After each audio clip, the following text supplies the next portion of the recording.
चौरंगी लढतीत आमदार राजेश विटेकरांनी मिळवला विजय। पाथरी मतदारसंघात 2009 पासून सुरू असलेल्या आमदार निवडीचा सिंगल टर्म पॅटर्न यावेळीही आमदारांनी कायम ठेवला असून राजेश विटेकर हे मतदारसंघाचे आमदार म्हणून निवडून आले। पाथरी विधानसभा निवडणुकीकडे संपूर्ण जिल्ह्याचे लक्ष लागले होते।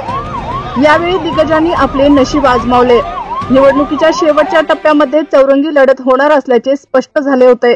शहरातील औद्योगिक प्रशिक्षण संस्था येथे झालेल्या मतमोजणीमध्ये सुरुवातीच्या काही फेऱ्यांमधून ही लढत चौरंगी होणार असल्याचे जाणू लागले होते, परंतु पहिल्याच फेरीपासून आघाडी घेतलेल्या महायुतीचे उमेदवार राजेश विटेकर यांनी एकतर्फी विजय खेचून आणत आमदार विटेकर यांना 30 फेऱ्यांची निर्णायक 83,767 मते मिळाली।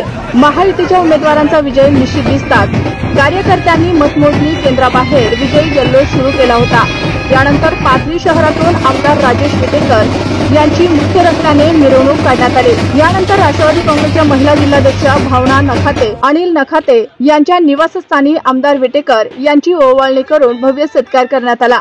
यावेळी भावना नखाते यांनी आपली प्रतिक्रिया देताना सांगितले की विकासाचं विजन घेऊन चालणारे महायुती सरकार आहे।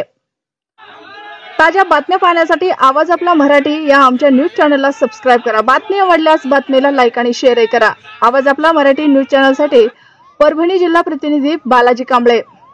युती सरकारचं काम पण खूप चांगलं आहे। आज शेतकऱ्याच्या बाबतीत असतील, युवकांच्या बाबतीत असतील किंवा जे काही कारखानदार जे आता अजितदादांनी तुम्ही त्या दिवशी सभेला होता, अजितदादांनी सांगितलं की इथल्या कारखान्याची कॅपॅसिटी वाढवण्यासाठी मी निश्चित प्रयत्न करेन। एक विकासाचं विजन आणणारं सरकार जर कोण असेल तर ते महायुती सरकार आहे। विजन शिवाय कुठलंही काम होऊ शकत नाही। म्हणून विजन देणारं सरकार, दिशा आणि दाखवणारं सरकार, सर्व लोकांना सोबत घेऊन चालणारं सरकार जे कोणतं आहे ते महायुती सरकार आहे। म्हणून महायुती सरकारचं मी मनापासून या ठिकाणी एक महिला, एक भगिनी आणि या राज्यातली एक महिला, ज्या महिलेला सक्षम तुम्ही केलं त्या महिलाची एक प्रतिनिधी म्हणून मी या महायुती सरकारचं आणि माझ्या नेत्याचं अजितदादांचं मनपूर्वक आभार मानते।